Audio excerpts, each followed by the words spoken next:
6장 8절에서 21절입니다. 여호수아, 구약성경 여호수아 6장 8절에서 21절 말씀. 구약성경 제가 가진 성경으로는 326쪽 있습니다. 여호수아 6장 8절에서 21절까지 말씀을 저와 여러분 한 절씩 교독하시고 마지막 21절 말씀 합독하도록 하겠습니다.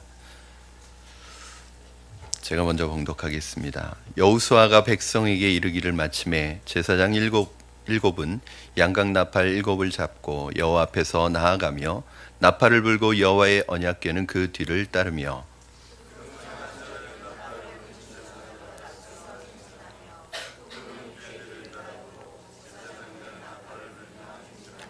여호수아가 백성에게 명령하여 이르되 너희는 외치지 말며 너희는 음성을 들리게 하지 말며 너희 입에서 아무 말도 내지 말라. 그리하다가 내가 너희에게 명령하여 외치라 하는 날에 외칠지니라 하고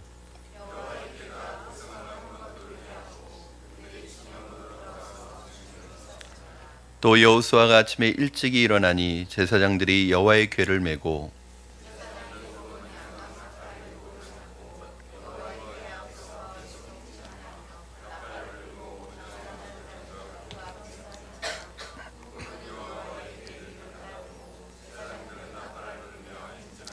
그 둘째 날에도 그 성을 한 번 돌고 진영으로 돌아오니라. 엿새 동안을 이같이 행하니라.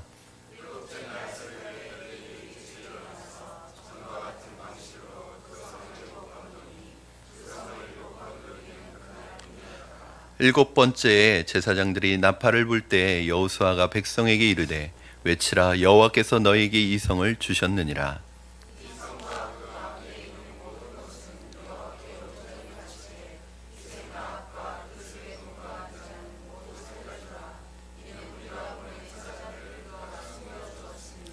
너희는 온전히 바치고 그 바친 것 중에서 어떤 것이든지 취하여 너희가 이스라엘 진영으로 바치는 것이 되게 하여 고통을 당하게 되지 아니하도록 오직 너희는 그 바친 물건에 손대지 말라.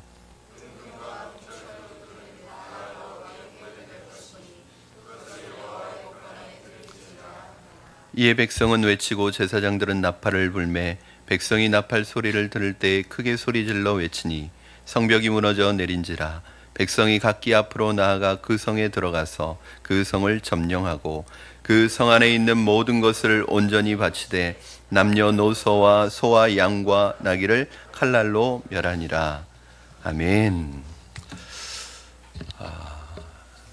새생명 축제를 위한 특별 새벽 기도에 나온 여러분을 주님의 이름으로 환영하고 축복합니다.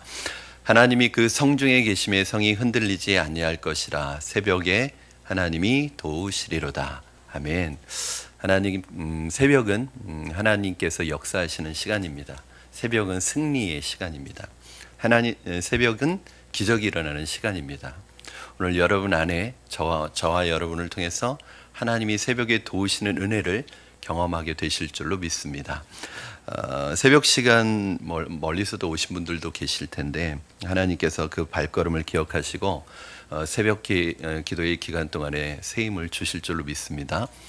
피곤하실 거예요. 물론 피곤하시지만 몸은 피곤하지만 하나님께서 우리 영혼에 새 힘을 5일 동안 부어주실 줄로 믿습니다.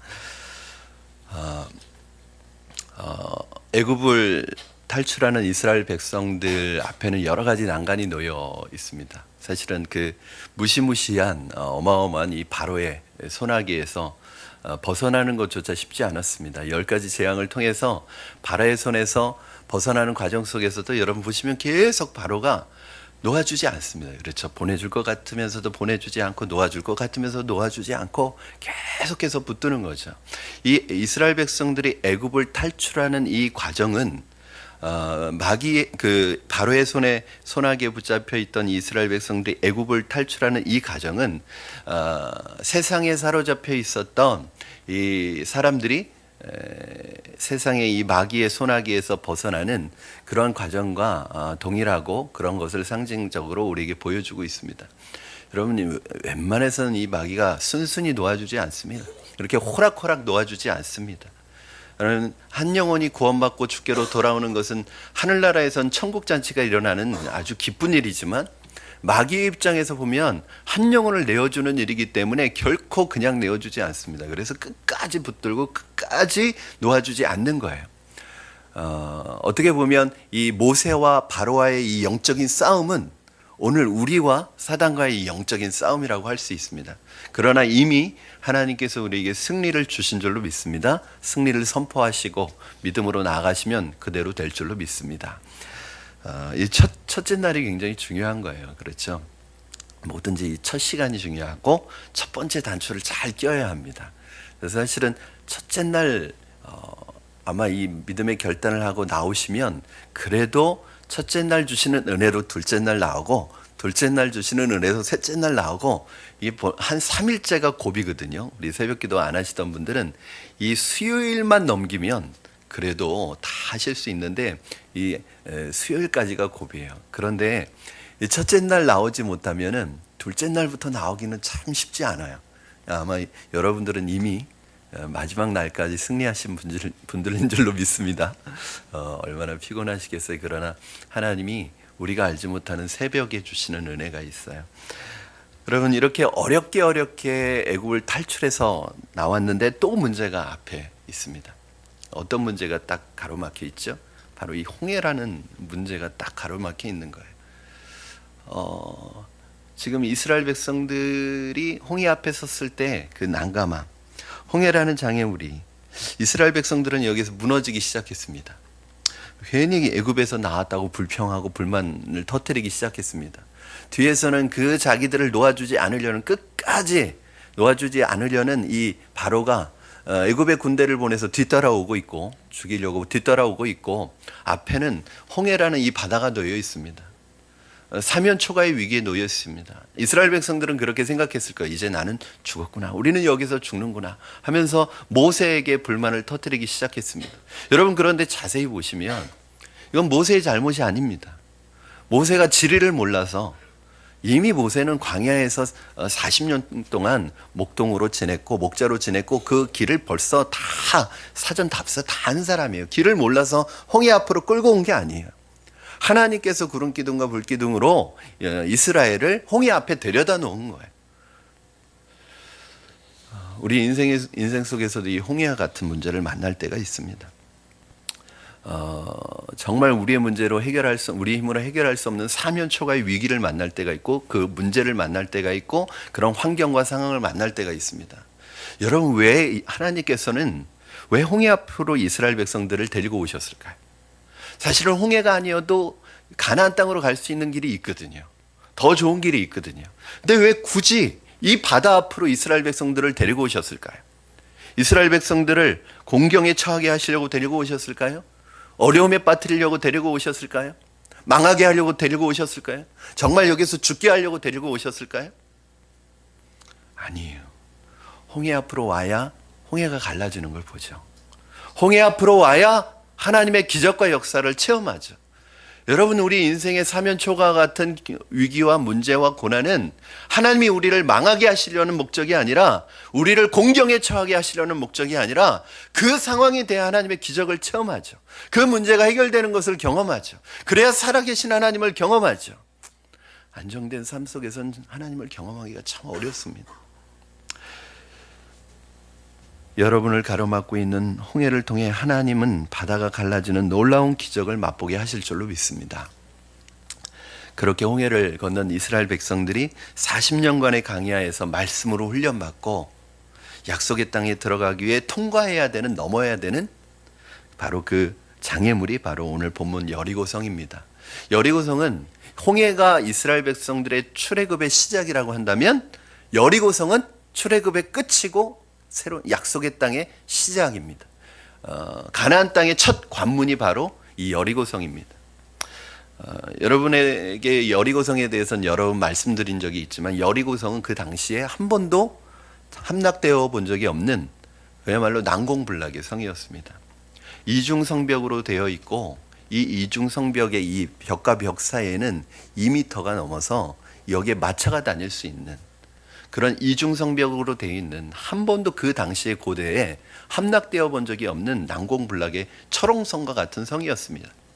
아마 이스라엘 백성들이 그 여리고성 앞에 딱 서게 됐을 때 느끼는 그 위압감, 중압감, 그 난감함, 이거는 말로 표현할 수가 없었을 거예요. 거기에 비해서 이 여리고성이라는 완벽한 성을 점령해야 되는 이스라엘의 현실은 어때요?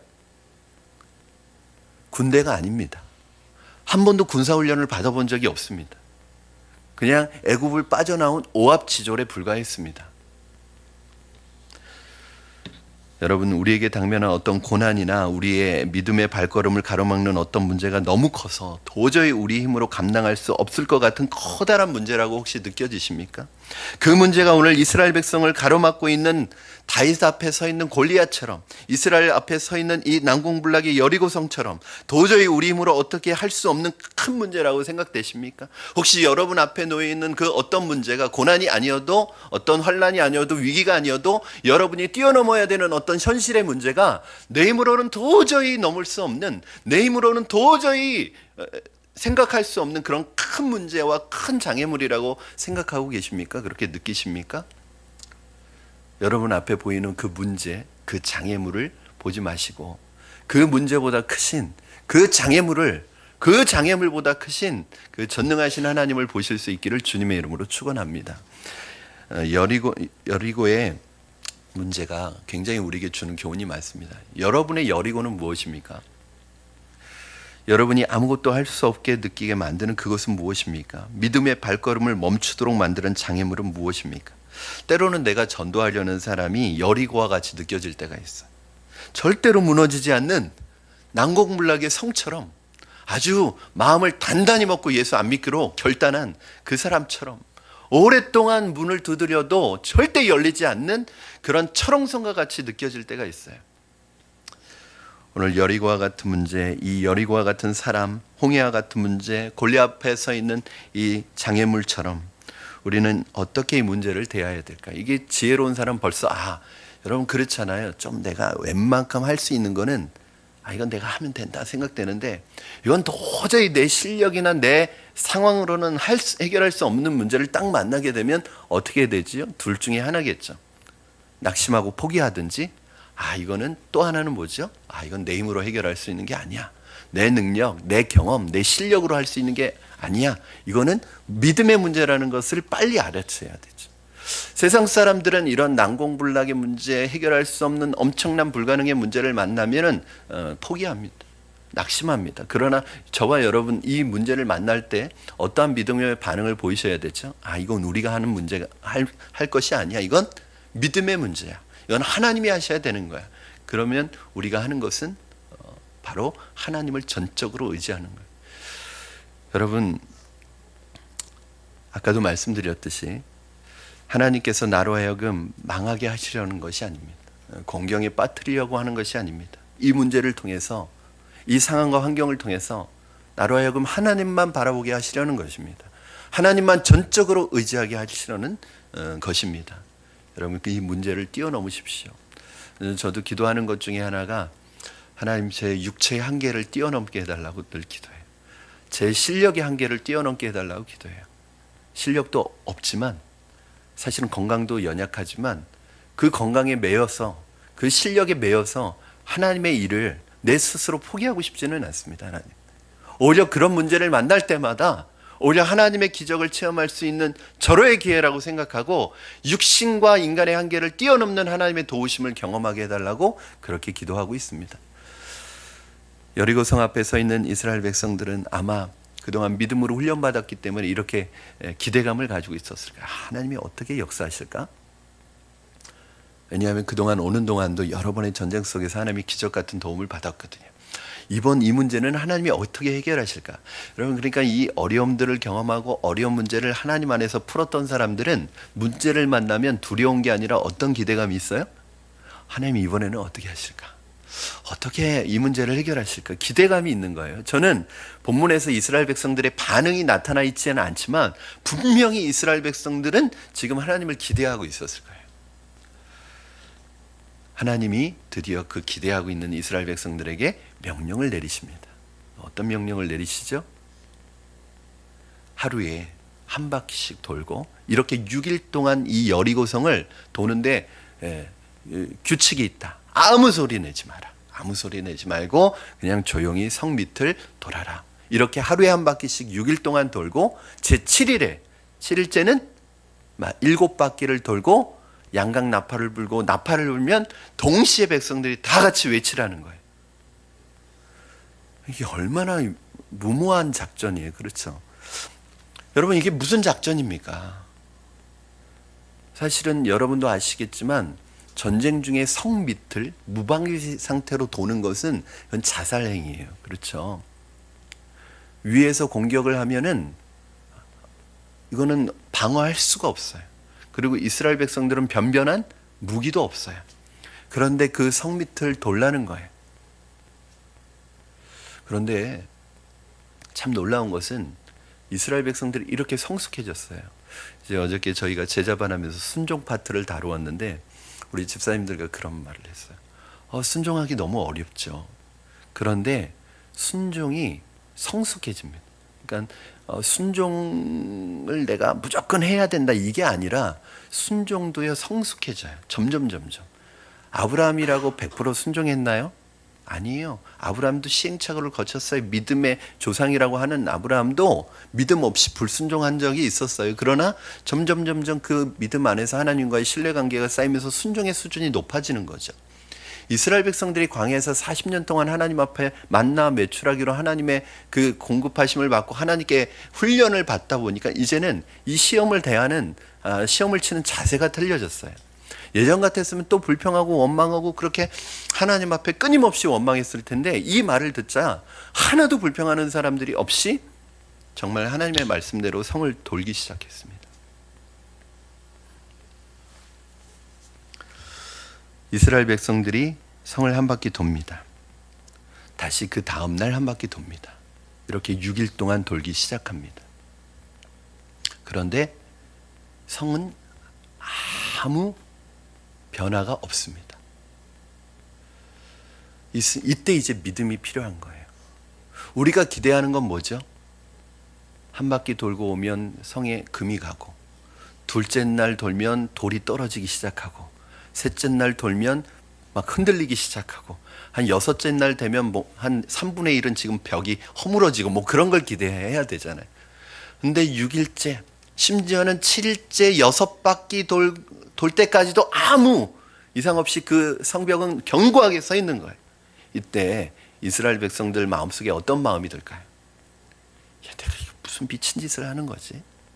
내가 이거 도대체 무슨 짓을 하고 있는 거지? 왜 이런 바보 짓을 하고 있는 거지?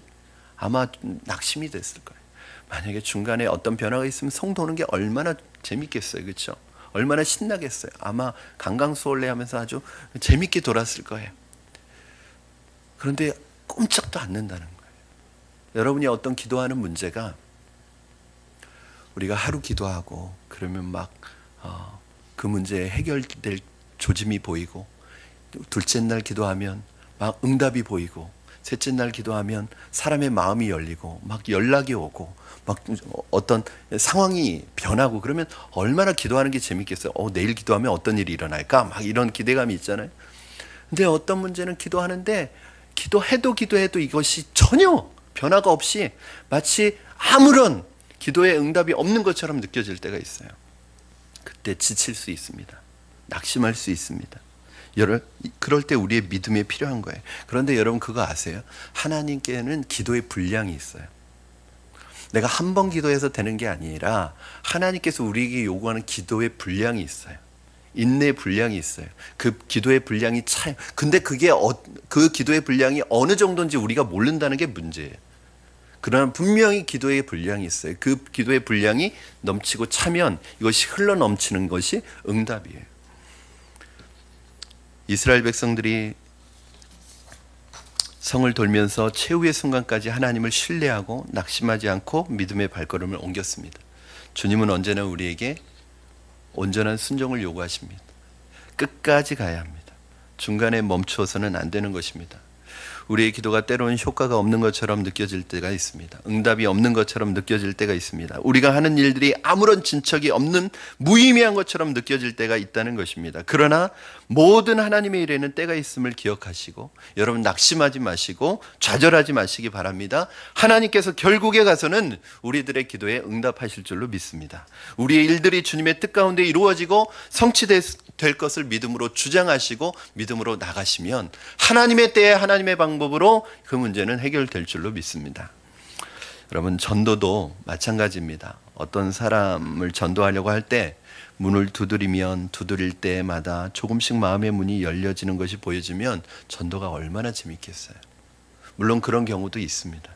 그러나 어떤 경우에는 전혀 요동하지 않는 것처럼 보이는 사람이 있습니다. 그때 낙심이 됩니다.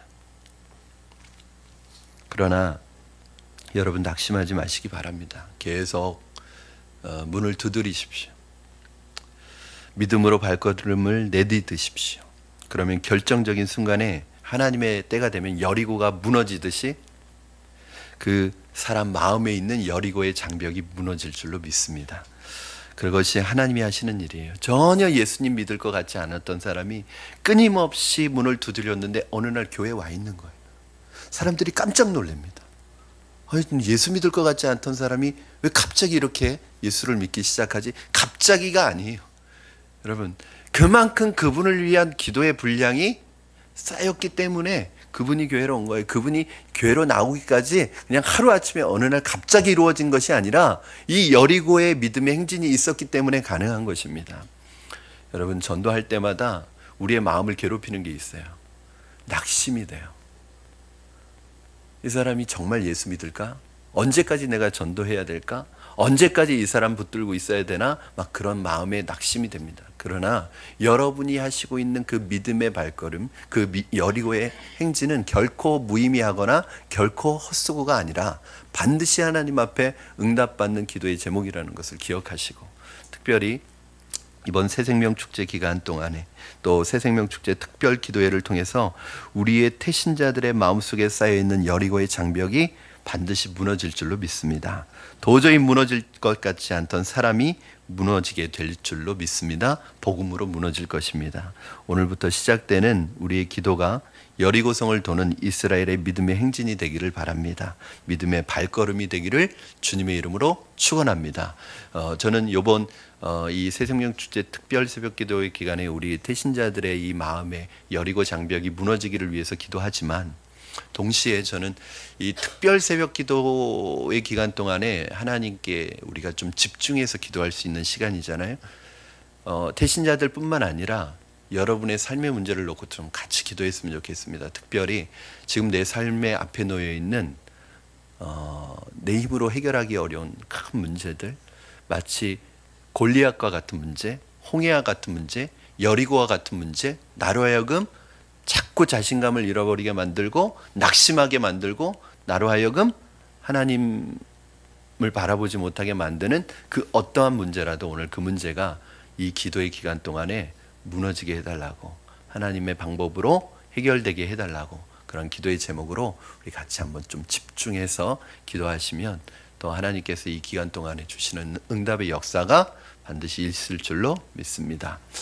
오늘 예배 그 후에 오늘 안수 대상은 우리 남자 순입니다. 우리 구루터기 순, 종려나무 순 나오셔서 기도 받으실 때 혹시 기도 제목이 있으시면 저에게 말씀해 주시고, 없으시면 제가 마음에 주시는 마음으로 축복하고 안수 기도하도록 그렇게 하겠습니다.